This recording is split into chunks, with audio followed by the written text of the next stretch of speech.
여러분 안녕하십니까? 서울대 인공지능 정책 이니시티브가 주최하는 AI와 시장 컨퍼런스에 오신 것을 환영합니다. 저는 이니시티브의 공동 디렉터를 맡고 있는 서울대 로스쿨의 임용 교수입니다. 오늘 세션은 웨비나 시리즈로 진행하고 있는 2020 인공지능 정책 국제 컨퍼런스의 7번째 세션입니다. 알고리즘과 블록체인이라는 제목으로 블록체인 기술과 관련하여 새로이 제시되고 있는 경쟁법의 각종 쟁점에 관하여 우트렉트의 Thibault 셔펠 교수님께서 발표를 해주실 예정입니다. 그럼 오늘 연사인 Thibault 셔펠 교수님을 간략하게 소개해드리겠습니다. 셔펠 교수님은 현재 네덜란드의 우트렉트 대학교 교수시고 스탠포드 대학교 코덱 센터의 faculty affiliate이기도 하십니다. 셔펠 교수님은 2018년도에 Academic Excellence Global Competition Reward Award를 수상하셨고 현재 블록체인 분야에서 주목을 받고 있는 논문을 계속 저술하고 발표하고 계십니다. 오늘 바로 그 주제에 관하여 발표하실 예정인데 유익한 시간이 되시길 바랍니다. Thibault, the floor is yours. Yes, thank you very much. Can you hear me well? We do. Perfect. So first of all, thanks a lot for the invitation. Although it's only digital, but it's a pleasure to be with you. And I very much look forward to the discussions. As you will see, I actually have a few questions for you as well, which is probably a bit unusual, but I'm curious to learn about competition law and the way you see blockchain in Korea. That being said, so what I want to do today is to give you kind of to the best of my abilities the full picture when it comes to blockchain and competition law. What I will not do is to enter into super technical detail about what blockchain is. However, I feel like it's necessary for me to probably spend the first 10 minutes of my talk to explain what blockchain is, at least from a non-technical perspective or not so technical, so that I'm sure that everyone is on the same page, lawyers, economists, and of course, if we have computer scientists in the room, please bear with me. And also, when it comes to competition law, I will not go into detail in studying the European case law or the one in the US, and even less so the one in Korea. But this is related to my question for you. All right, so if it works, so here are the 3 points that I want to discuss today. So the first, as I told you, I want to explain what blockchain is, or at least what are the key characteristics for us to understand the legal issues and especially competition law. Then I want to discuss what I called the big picture, which is more or less related to the issues of governance and blockchain and how it fits with competition law. And as you will see, the problematics, the issues we have are applied all over the world. So here, again, no need for distinctions in terms of jurisdictions. And then I want to go through what I call the small picture. But even though it's a small picture, we have also some very important issues which relates to the enforcement of competition law within a blockchain ecosystem. So first, what is blockchain? And so if I want to explain blockchain in 10 seconds, I would like to use this graphic over here. And this is based on the work of Lawrence Lessig, who is a Harvard Law professor. I've put the link if you want to read his book. It's open access. But basically, blockchain is a architecture. And that architecture could actually be used for software developers and probably the world economy to build something on top of it. So, of course, this entire seminar and talks are centered around the topic of AI. So you can indeed use blockchain if you want to build algorithms, whether they are supervised, non-supervised algorithm, deep neural network. You can also use blockchain to build AI systems. It could be also for robots. It could be for the Internet of Things. So all of those very important technologies or areas for our society could be and probably will be impacted by blockchain. And indeed, if you have looked at the surveys, for instance, I have one in mind that was conducted by Gartner, which is a big company doing survey in the tech fields. Apparently, more than 80% of Internet of Things developers are regarding blockchain as the infrastructure on top of which they will build their service or product.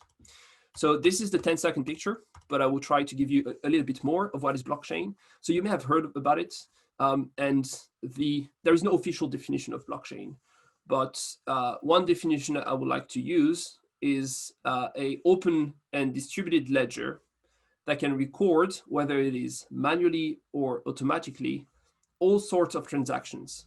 And of course, I will explain what I mean by all that.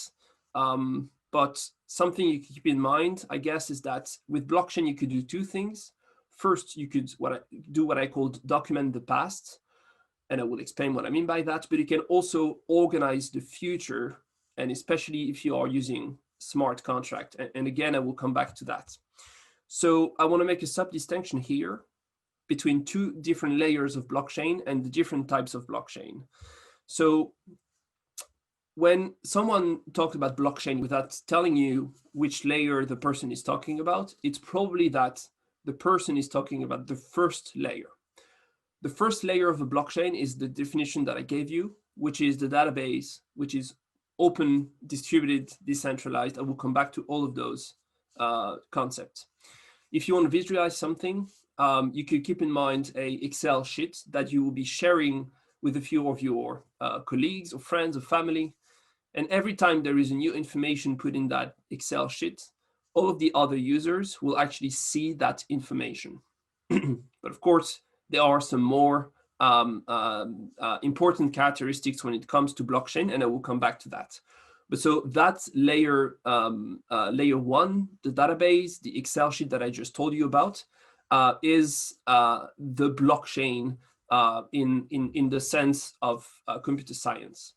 And on top of that database, you can actually build and plug any software or application that you want. But of course, as you understand, the characteristics of the layer one are very important because they will actually impact the applications which are on top of it, which is the layer two. And when it comes to the layer two, there is this sub-distinction that I like that was introduced by Melanie Swan, a scholar in the field of legal blockchain. She made a distinction between three types of layer two, again, the applications. One, cryptocurrencies, that's Bitcoin, that I'm sure you've heard about, the Ethereum.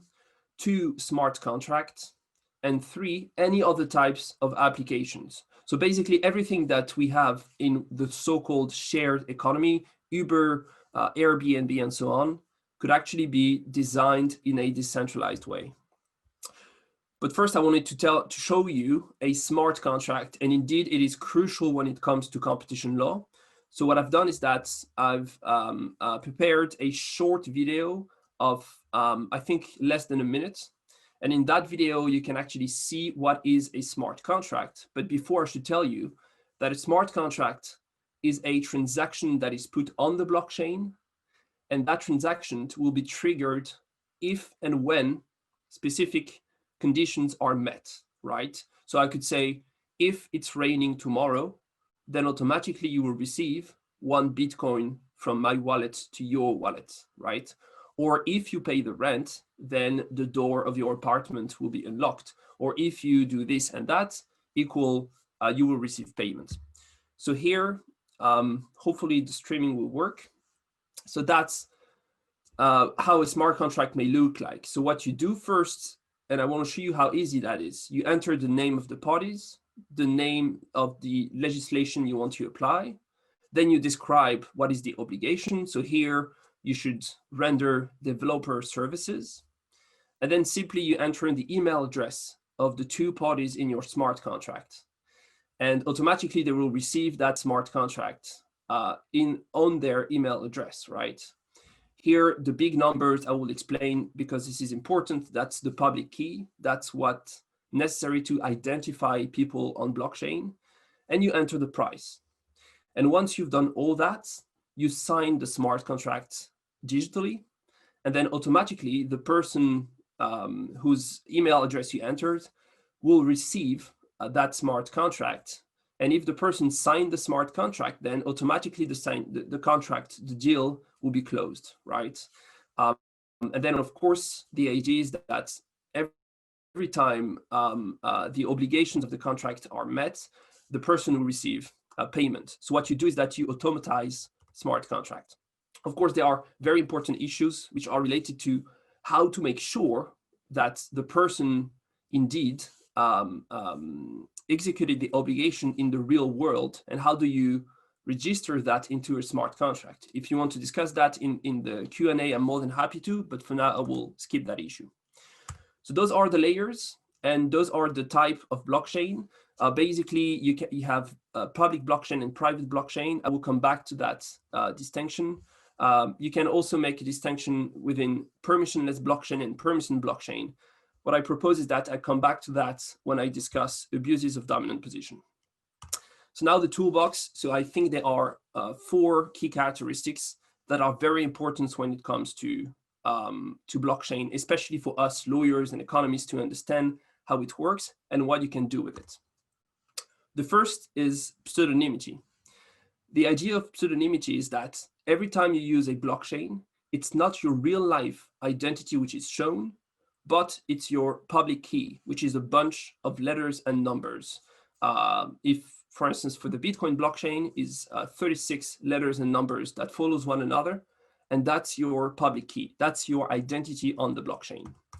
And the reason why blockchain are pseudonymous is that it is impossible, because we don't have the computational power right now, to convert a public key into a real life identity. We cannot do it that way. And so here's an example. If you are to create a wallet to buy Bitcoin or Ethereum, for instance, that's an example. I took a screenshot using MetaMask, which is just one application to create a wallet. You will see that MetaMask is telling you, be sure to record your private key, which is what you have in between your real life identity and your public key. And if you do not do that, then if you lose it, access to your wallet will be lost, because no one is actually storing your private key, which is what is necessary for you to log into your account. So that's one. The second one is the idea of decentralization, but actually blockchain are decentralized, but also distributed. On the left, let's imagine it's social media. Social media, let's say Facebook, owns your data, and all of your data is located into the same server. Blockchain are decentralized, which means that no one can actually control your data. No one actually control your copy of the blockchain, of the entire history of the blockchain. No one can delete that.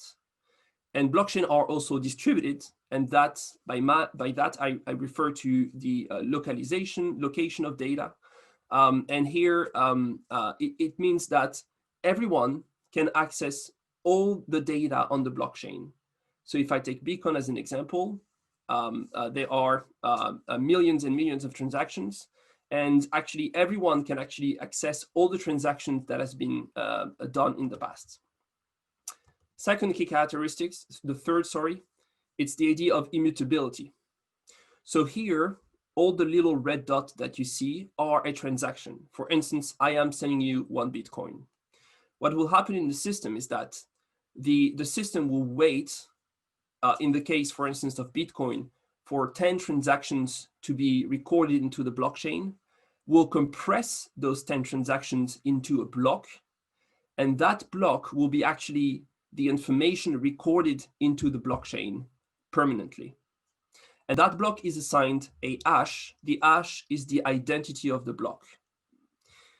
And what is very important is that in the next block, once we have 10 more transactions, the hash of the block, the identity, will also be recorded there, which means that if you try to delete the information into a previous block, what will happen is that it will change the hash, the identity of the block, and you will see a mismatch between the original identity and the one that has been recorded into the next one. And so here's an example of the hash. So I took the example here of Seoul Policy Conference on AI, which is the name of this conference. And you see the hash, it's a bunch of letters and numbers. And if you change the tiniest information, so here I just inverted AI, Seoul AI Policy Conference, you will see that the hash looks entirely different. The same is true for blockchain. If you try to delete some past information, it will change the hash and the system will see that. For that reason, blockchain are immutable. And the fourth, blockchain are unstoppable. By that, I simply mean that if the information you record in a blockchain, one of the little red dot, is not a past information, but a smart contract, something for the future, once it is there, it will stay there. And it is impossible even for the parties to actually delete or stop that smart contract, unless of course they thought about integrating a clause in the smart contract to stop it. Otherwise, it is unstoppable. So those are the key characteristics I wanted to tell you when it comes to blockchain. On that basis, I will now dive into competition law and see if we have issues and or opportunities. And actually, I want to start there discussing the opportunities. Obviously, as a lawyer, I have a tendency to see what's not working and where do we need regulation. But I think it's very important, especially when it comes to blockchain, to keep in mind that blockchain and antitrust or competition law seek the same objective. And for that reason, when we apply one against the other, it's very important to keep in mind that at the end of the day, they seek the same objective and one should not destroy the other. So why do they seek the same objective? So when it comes to blockchain, the objective is pretty clear. It appears in the white papers that created the Bitcoin, the Ethereum. And if you ask the community, they will all tell you that blockchain is about freeing transaction for economic coercion. Basically, what it means is that everyone has to be able to transact freely without being constrained by the power of big tech companies or any other intermediary. So that's decentralization. When it comes to antitrust and competition law, I know we discuss a lot about the goals of antitrust and competition law, but I guess we can all agree that at the end of the day, it's the same idea, right? People should be able to compete freely, whatever the objective is, and competing freely means that you can also behave on the market as a free company, as a free individual. So blockchain and antitrust have the same goal. And I've actually written a paper with Vitalik Buterin, who is the creator of the Ethereum, in which we discuss that and we discuss what it means. You have the link over here, but I will come back to that in the end. So that being said, they have the same objective, but it doesn't mean that we should never apply antitrust to blockchain or that blockchain should never help antitrust. And indeed, we know that. And if you look at blockchain ecosystem, what's happening, you see some form of what I called artificial centralization, which are anti-competitive practices. There are a few, and the number is growing, meaning that blockchain needs antitrust. And the opposite is true. We know that the detection rate for antitrust agencies is very low. We have some estimate. It might be between 10 and 15%, meaning that 90% of anti-competitive practices are not being detected. And potentially, if for those transactions, a blockchain is the architecture, you can reach, not always, but you can reach the same goal in the majority of cases.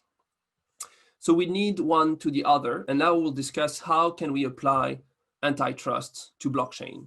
And so here I will discuss the big picture, which again is related to governance.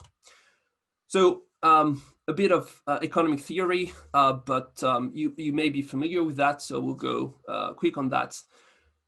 Competition law and antitrust is based on the theory of the firm, right? The firm is the entity, the legal fiction to which we apply antitrust.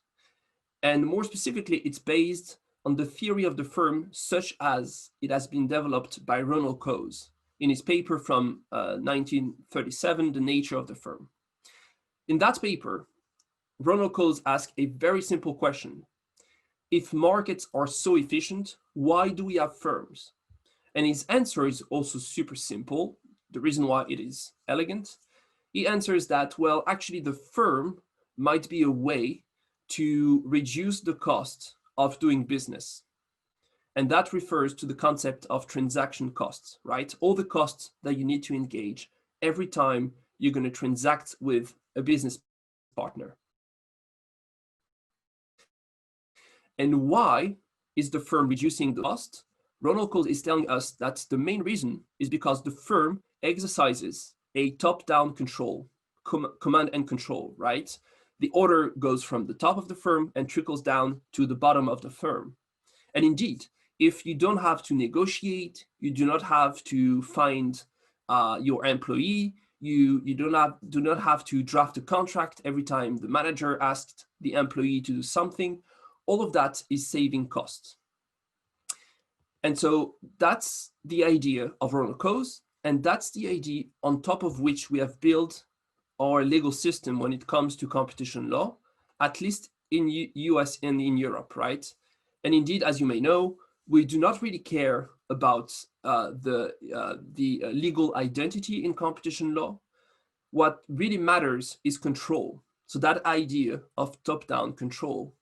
And if indeed you have two registered firms in a country, but if one of those two firms exercises control over the other, they are deemed to be the same firm for the purpose of competition law, right? So that's the idea, same in US, same in Europe. Now, my question is, how is it in Korea? I suspect that it might be the same. It is the same rule that applies in all the countries I've done research with. But in Korea, I'll be more than curious to know about how do you define the firm. For now, let me stick to what I know, US and Europe. So we have that theory of the firm. And why is that theory very important? Well, it is important, and the way we define the firm is important for two reasons. The first is that it's thanks to the theory of the firm, we are creating a legal fiction to which we apply antitrust or competition law. And the second is that it's also important in the way we apply antitrust and competition law. Let me have a closer look here, very basic. Collusion are prohibited in competition law, at least illegal ones that will reduce consumer welfare. But of course, it is impossible for someone to agree with itself, right? So if you have two firms for the purpose of competition law, then an agreement is possible between them. But if again, you have one firm controlling another, they are deemed to be the same firm for competition law, and therefore there is no agreement possible between them. The same is true for abuses of dominant position. You cannot abuse your dominant position against yourself, and therefore you need to have two distinct firms for the purpose of competition law. So that's very important. That's the pillar of competition law, but we have a little problem. And the little problem is that when you compare that theory to blockchain, you see that it actually doesn't fit. In a blockchain, you have three types of users: the core developers, the users, and the miners. And I will come back to what they do in more detail. But what you see is that none of them is actually exercising a top-down control over the other, which means that the model of the firm, it doesn't fit. And if you were to say that a blockchain is a firm, it would simply not work, or you will capture something that doesn't exist in the real life. So we have a big question here. The question is what to do in the absence of the firm. How can we apply competition law? And that applies, as I will explain, to public blockchain, but to some degree, it also applies to private blockchain. And again, I will come back to that a bit later on. But so here in the end, you have a scale in which on the left, you have the firm, which are all the entities that we know. we know that we can apply competition law to them. And on the right side, you have blockchain, and especially public blockchain, which are far away from the model of the firm, because indeed, governance is decentralized on those blockchain. So to remedy that issue, I wrote a paper in which I explain how we can actually recreate a legal fiction for blockchain. And if you recreate a legal fiction, then you can apply competition law once again.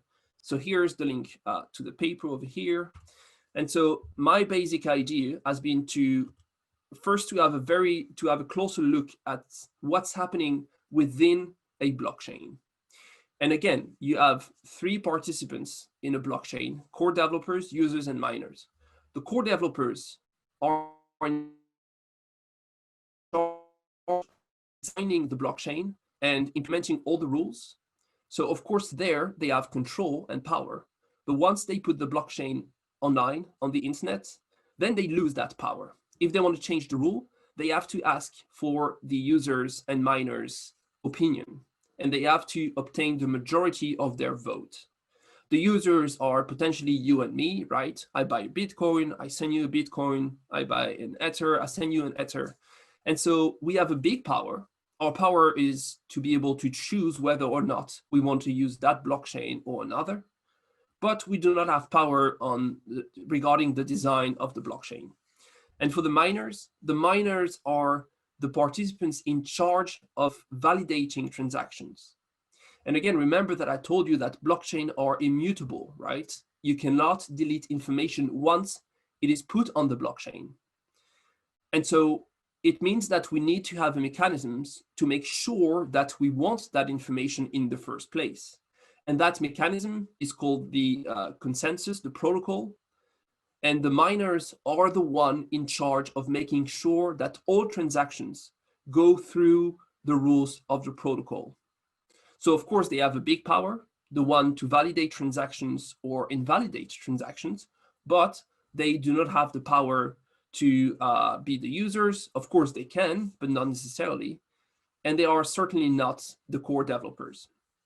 So you see that all the three categories have some sort of power, but not a power similar to the one within the firm. But if you have a very detailed look into what's happening into each blockchain actually in the world, you will see that sometimes some of those users will come together in order to join forces. And if they do, then they size a control which not really resembles the one of the firm, but which at least could fit the purpose of competition law. So the result is that you recreate a legal fiction around those users, which are coming together again to control the blockchain. So whether or not you want to call it the theory of granularity, which is the name I gave it, I think it doesn't really matter. What matters is for us to work on that issue of recreating a legal fiction. And if you do that, then not only you have one entity to which apply competition law, but you can also do the analysis, which is what I explained 5 minutes ago, right? You can actually compare those legal fiction to one another. So that's market power. You can actually analyze practices. You can assign liability. And what you can also do, and that is very important, is that if you create a legal fiction, not only you can assign liability to that legal fiction, but you can also assign right to that legal fiction, which means that legal fiction can actually bring a claim before a court asking for damages. So in short, what you do is that you make competition law applicable again within the blockchain ecosystem. And that benefits not only us lawyer because we can apply the law, that benefits also hopefully society at large, right? Because we can enforce the rule of law, but it also benefits blockchain participants because their rights are being protected thanks to that. So that's one big question that we have. And again, that relates to governance. And it's very important to make a distinction between what the theory being that blockchain are purely decentralized, and the practice in which you see some participants coming together to size control. Now, let me discuss, I think I have 10 minutes left, So let me discuss now the small picture, which again is also very important because it relates to enforcement of competition law. So I will do that in order. First, collusion, then abuses of dominant position. Let me have a look at collusion. And again, over here, you have the link to the article that I published regarding that issue of collusion using blockchain, which is accessible in open access. In this paper, I make a distinction between three different stages of a collusive agreement using blockchain: the creation, the life, and the death of that collusive agreement. When it comes to the creation, I think it's important to make a sub-distinction between two types of collusion. The first is a collusion that is using blockchain and especially smart contracts to impact the real world. So here you could imagine two supermarkets and they want to collude on prices. And instead of relying on meeting every month in a fancy restaurant somewhere to fix prices, well, they can actually do that using a smart contract. And why would they do that? They may want to do that because it creates trust. And I will come back to that in a minute. The other type of collusive agreement is the one that is actually about the blockchain itself, right? So it might be, in my example, core developers colluding with some miners so to impact the blockchain or another one. So it's very important to make a distinction between the two. Obviously, the second type of collusion is more technical, but I think it is not less interesting because indeed it relates to the idea that blockchain is an architecture. So if there is collusion about the way the blockchain function, this will eventually impact the real world. Then you have the life of collusive agreements. And here I think it's especially interesting to study smart contract. So again, a smart contract is a transaction that you put on the blockchain that is set to happen if and when certain conditions are met. So what you can do is that you can organize your entire collusion using smart contract. And if you do that, again, you know that those smart contracts will apply. So it creates trust. And potentially because of that, you can also prevent deviant behaviors. You could actually implement a smart contract saying that if there is an increase by one of the cartel member of more than 5% for more than a week, then the smart contract will automatically punish that deviant member. And if you make that rules very clear to all the cartel member, then potentially you will prevent deviant behaviors. And then the death. What is also interesting is that with smart contracts especially, you can do two different things. The first is that you can force the exclusion of one colluder, especially if that colluder is actually deviating from the rules of the cartel. But what you can also do is that you can actually eject yourself from that collusion if you have the feeling that things are not going as they should. So there, of course, you have the issue of, but then if you leave, what's happening with the information, right? Since blockchain are immutable.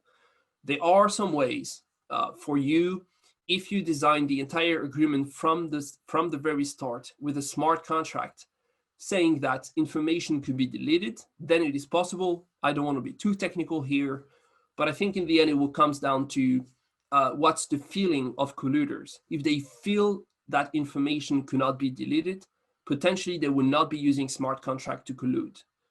But as we know, when you enter into collusion, you think that you will not be detected. That's what we see from the case law. And so potentially, because of that overconfidence, they will be using smart contract to collude. So why is it important, especially when it comes to smart contract? I think it is important because smart contracts, probably for the first time, are transforming non-cooperative games into cooperative games in the sense of game theory. A non-cooperative game, for the non-economists in the room, is a game in which the players cannot actually force the other players to behave in a certain way. And of course, if you collude and if that's illegal, even though you may draft a legal contract saying you have to collude with me, you cannot go before a court and enforce that contract. Therefore, there is a bit of an unknown as to whether the other colluders will actually keep on colluding with you. But with smart contracts, of course, you cannot go before the court and enforce your smart contract that way. But what you can do is, thanks to code and programming, make sure that certain behaviors will be programmed into the smart contract. And so what you do here is that you transform illegal collusion into cooperative games, which is a very important issue for, especially for antitrust agencies. And so all that led recently Makande Raim, who is the Assistant Attorney General for the Antitrust Division, to qualify blockchain smart contract as a way to facilitate design and the implementation of anti-competitive agreements. And indeed, that's a risk. Second, the abuse dominant position. And here I want to make a distinction between public blockchain and private blockchain clear, because indeed I think it is crucial.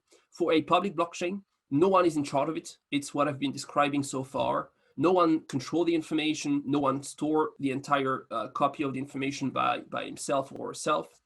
However, for a private blockchain, the rules are a bit different.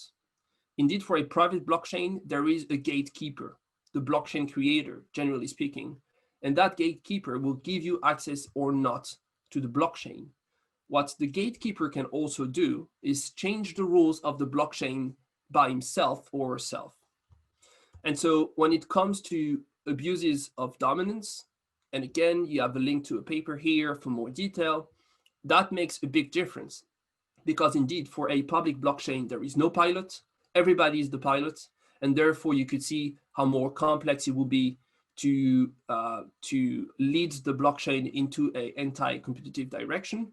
However, for private blockchain, there is a pilot, and the pilot may actually do something illegal. Let me take two examples. The first is refusal to deal. Well, a refusal to deal will be that you refuse access to your blockchain. For a public blockchain, it is almost by definition impossible because it is open.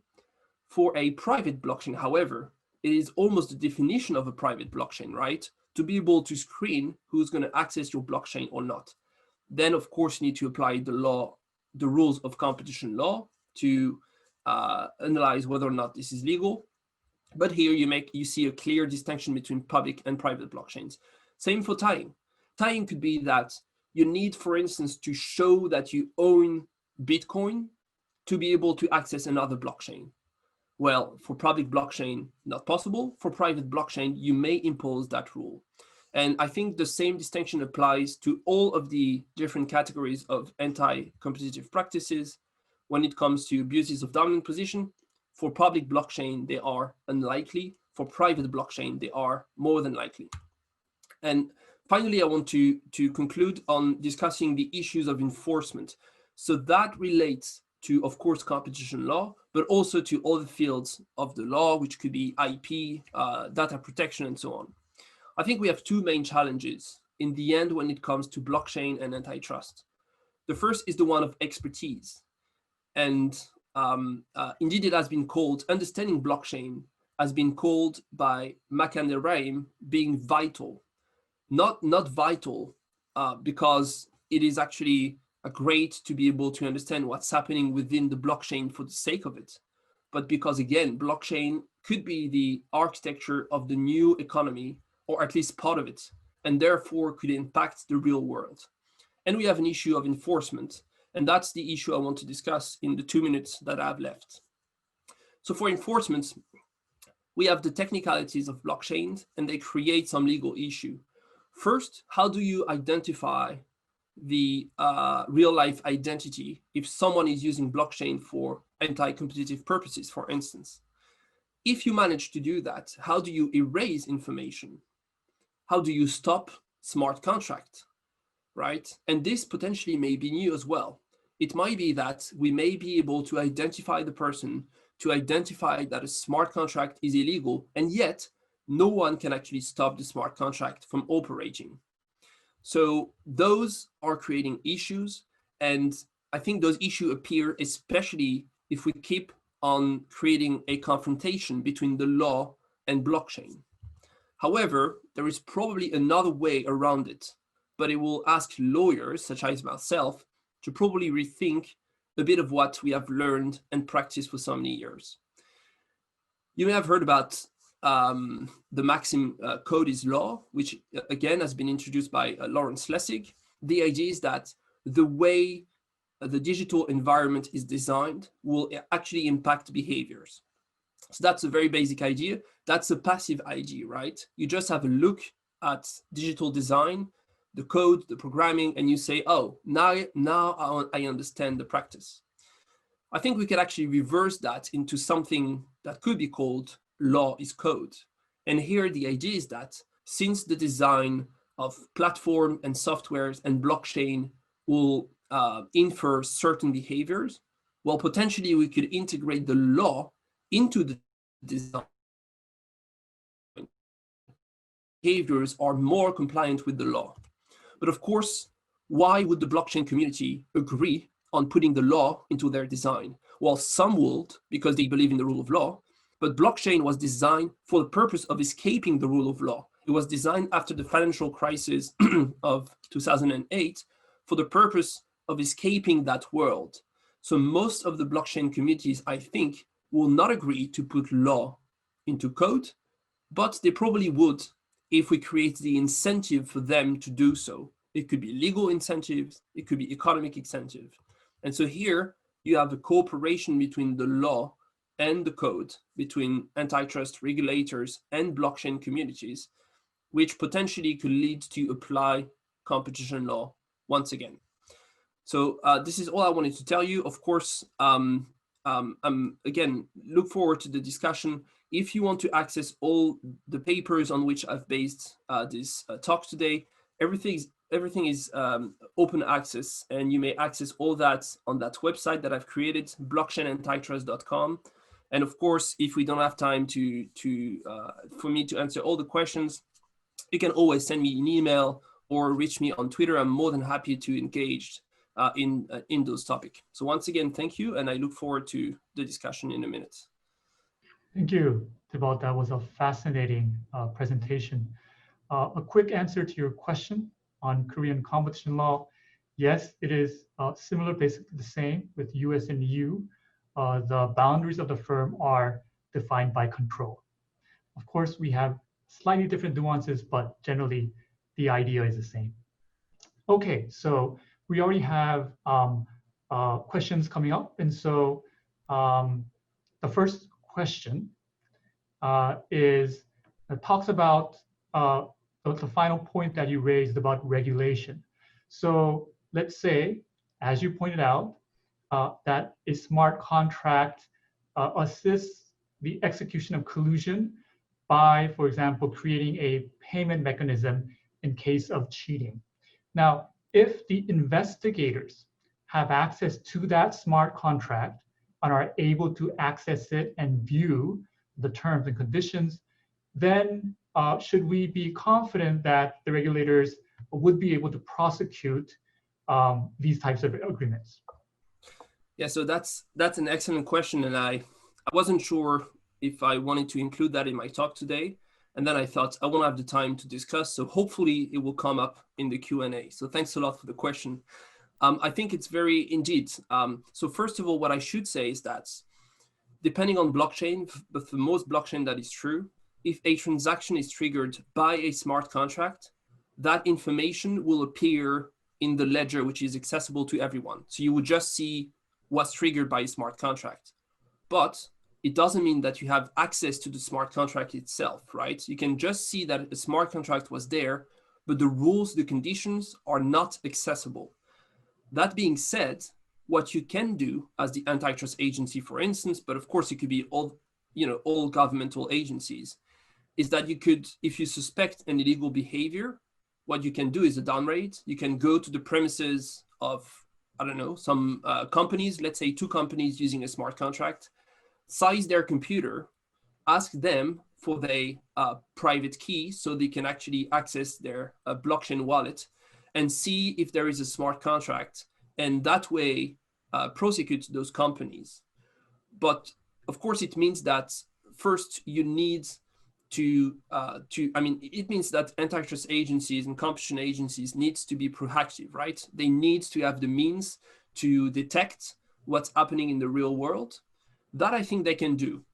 If indeed you use a smart contract to collude, and if it is indeed efficient, that will be seen in the real world, right? Prices will go up, market will be divided, whatever the purpose of the agreement was. So probably antitrust agencies could actually detect the effect of using blockchain to infringe competition law, but then they have to have the means to be able to do not the prosecution starting from the blockchain to the real world, but doing the opposite, starting from the real world to size the computers to eventually understand what's happening into the blockchain. So in the end, it will come down to an issue of the means of antitrust agencies. We know they don't have enough. They complain all the time. And I think it's a fair point that they have to be more and more reactive. The OECD is telling us that around the world, more than 90% of cases are started by reactive methods. And a lot of that is leniency applications. And I think to some degree, being reactive, just waiting, will not work as well as it has been working without blockchain. So antitrust agencies, indeed, to answer the question, the answer is positive. If antitrust agencies are proactive and start from the real world to go back into the blockchain, indeed, they could potentially see what's happening. Of course, it doesn't mean then they can apply the law, right? The smart contract will still be there and it would create some other types of issues, but at least they will get to know who's doing the practice and what's the practice at stake. Excellent. The second question relates to the issue of market power. And when you explain the concept of blockchain and the technology, the concept itself seems to, the deconcentrated, decentralized structure seems to negate market power. Now, your theory of granularity, the fiction, how does it ascertain market power? And particularly when you talked about the abuse of dominance, and for example, let's say a private blockchain, you listed various types of abuses that in fact could occur. Do you then define the relevant market as the private blockchain itself? So almost like a brand market, and so that the blockchain or whoever controls it actually would have, you might say, monopoly or dominance as just that fact, or would you apply sort of a different sort of analysis? Yes, so I think indeed it was the objective of my paper on the theory of granularity, was to recreate again a legal fiction. And once you have a legal fiction, you can actually compare them with one another, and that will give you the market power, right, of each of those legal fictions. But of course, the question is, I mean, which legal fictions do you compare with the others, right? That's the size of the field, which indeed leads you to determine the relevant market. And for that, in the first paper that I wrote, I was going through all of the hypotheses and I was asking myself, well, should we say that each blockchain is a market by itself? Should we say that public blockchain compete with public blockchain and the private one compete with the private, sorry, only, and so on? And in the end, I came to the conclusion that first, let me put it this way. I think it depends on the type of services that they are offering in the end. And I think that should be what we take into consideration to assign one blockchain to one market or the other. And that's what we've been doing, at least in Europe. We have a look, generally speaking, at the demand side to put companies into a relevant market. So the issue, of course, for a blockchain is that for most companies, it's quite easy, right? Most firms, they do one service or two, maybe. Then we have the tech giants, and they have, I think Google has more than 300 services. But still, we know that Google is making most of its money from the general search engine. And so we can actually classify Google within that market. When it comes to blockchain, for a big blockchain like the Ethereum, it's a challenge because it is indeed just an infrastructure and it can be used to then plug anything you want on top of it. And I think for that, it will actually depend on the type of practices at stake. If we are talking about a practice that was implemented by the owner of an application providing transportation services, then I think we have the relevant market over here.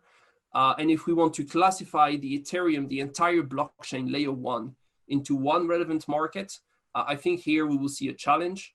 But at the end of the day, if you go back to that idea of granularity and the participants coming together, you will see what are the activities which actually are used by those participants and encourage to ensure the blockchain survival. And that indeed will lead you to put that blockchain into that relevant market. Something else, if I may, it's actually, I think, quite telling to question whether blockchain is a market. I mean, I've discussed the fact that blockchain is not a firm, so I will not come back to that. But you could also argue that blockchain is not a market in itself. And indeed, there are a few differences which are very important. One is that on a blockchain, participants are provided with way more information than they are on the market. On the market, you have to discover what is the right price. On the blockchain, not only you don't have to do that, but you can also access all of the past transactions. And that is very valuable information. And of course, the fact that you can use smart contract and automatize in an environment which is entirely digital is also a difference with just a market. So to answer your question, blockchain is not a market. I think at least that each blockchain should not be a market in itself. They are not a firm, and we need to define the legal fiction and to see what is the activities related to that legal fiction to actually classify blockchain into relevant markets. But it won't be easy, of course. And if I may, it implies to understand the technology at stake, right? To understand the core developers, the miners, what they do. And if you do not do that, then you cannot define the relevant market. And I think it will create a challenge. As I said, expertise will be a big challenge for competition agencies, but I think it's a fascinating one. So we should be okay. The next question, I think if you could, it'd be helpful to marry in the point that you mentioned but didn't explain during the talk about how do you really verify executing a contract in the real world? And how is that integrated into the smart contract? Now, the question itself is, since no one can really control blockchain, do you really expect anti-competitive behavior to occur? Is that, how realistic is that? I mean, how would that really actually happen? Yes, so to your point, indeed, how do you register real life information into a blockchain?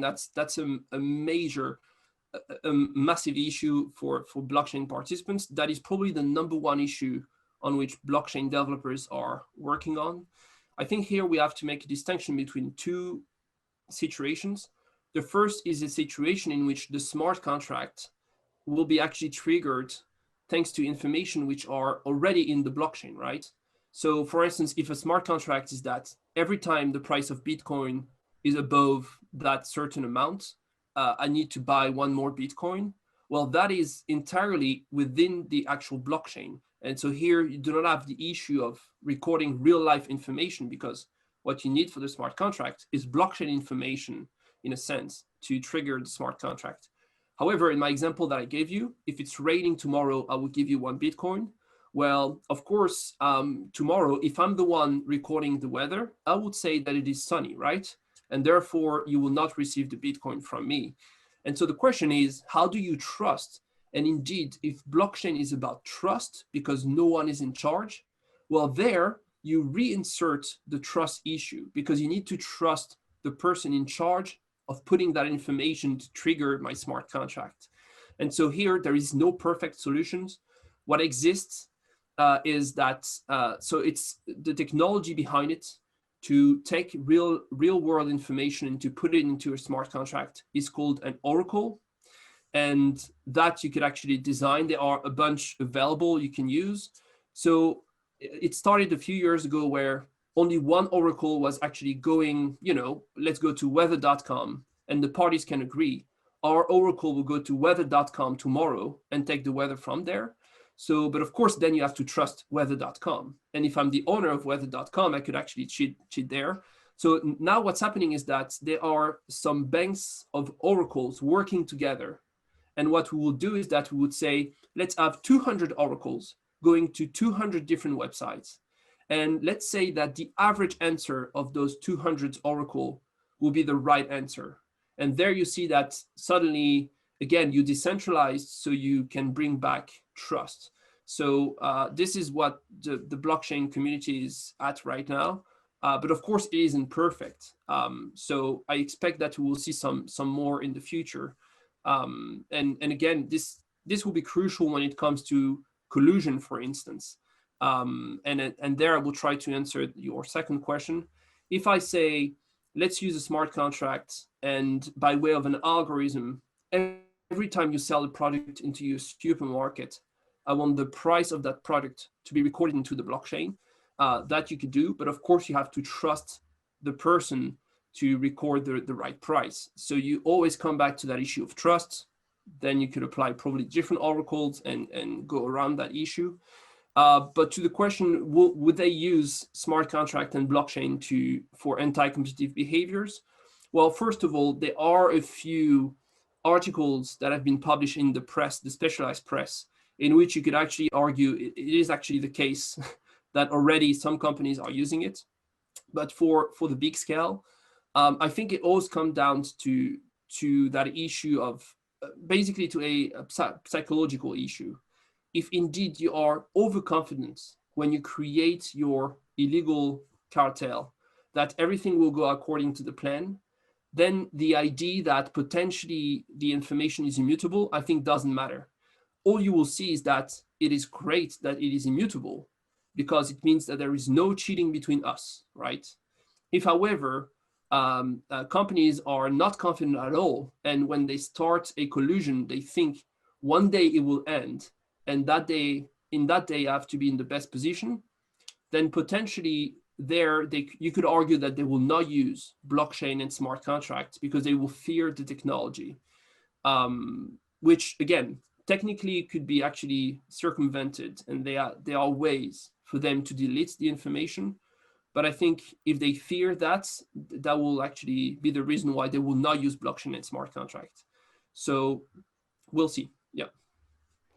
Another question relates to the effects or the harm of part of the analysis.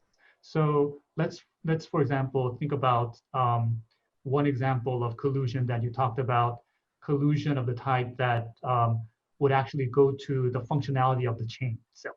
So for example, you said it was theoretical, but nonetheless. So it seems to me rather novel. So you wouldn't go to a per se illegal route. So if you're going to do sort of a reason sort of, okay, well, is there harm? What are the effects? Now, would you advocate for a position saying that, well, look at the real world effects? If there's harm there, you try to do that with your conventional analysis. If there are none, you just pack up your bags and go home? Or would you actually try to nudge the regulators to think more about, well, is there a blockchain specific harm or sort of a blockchain way to think about harm that we should be looking at?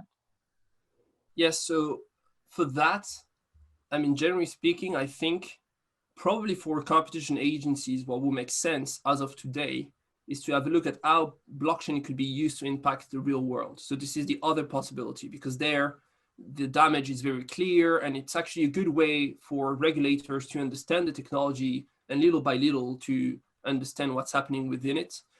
That being said, and we have some prediction that in 5 years, blockchain will increase the total number of world transactions by 6%. So that is huge. That's a prediction that has been made by Bain. And so if that is true, then blockchain will become the infrastructure for lots of transactions. And indeed there, you need then to study what's happening within it. As to the damage, I think, generally speaking, I think that our competition law analysis could actually apply in a similar way. And let me give you an example. There is one case that has been trialed in the US, and I think they appealed the decision, so it's still going on. And in that case, you had two blockchains, and within one of those two blockchains, some participants wanted to change the rules. They wanted to put more transaction into a block for certain reasons. And some other participants said, no, no, no, let's keep the rules how they are. What happened is that in a blockchain, if you have the majority of the participants with you, then you could ask the majority of those participants, we're going to change the rule together. And every time you use the blockchain, let's use the new rules. But you need the majority, right, for that to work. Otherwise, if it's just two participants, no one will actually follow you. What happened in that case is that one group of participants wanted to change the rule, and apparently they didn't have the majority. So what they've done is that they went to another blockchain and they said, could you please basically give us some computer power for 3 weeks so that we have the majority, although it's only fictive. And if we have the majority, we can change the rules. And now, of course, the one that wanted to keep the same rules, introduced an action on the basis of the Sherman Act saying, well, this is, oh no, I think they actually went for the collusion. They say this is a collusion between those who wanted to change the rules and the participants coming from the other blockchain. The question, how do you measure damage in that case? It's very complex. Of course, there you could do it by saying, you are not now operating on the blockchain in which you control the rule. I could see that you were making that amount of money on a yearly basis with the old rules. With the new rules, you would be making less money. So here's the difference. But eventually, yes, I think to your point, you're going to have to somehow to be able to understand what's the technological damage that is done. And it's going to be a challenge. But again, probably a better idea to start from the real world and then eventually to enter what's happening within blockchain. Great. So we've hit 6 o'clock already, so we'll wrap up. 시간이 다 돼요. 마치려고 합니다. 많이 아쉬울 것 같은데요. 오늘 아주 흥미진진한 경쟁법 신쟁점에 대해서 얘기를 들어본 것 같습니다. Thank you again. Hope we will have the opportunity to have you speak again in person in Seoul one day. Yes, thank you very much. And again, always happy to engage into further discussions by email. And yes, I wish you a good day and hope to see you soon in person indeed. 오늘 참석해 주신 여러분 모두 편안한 저녁 되시기 바랍니다. 감사합니다.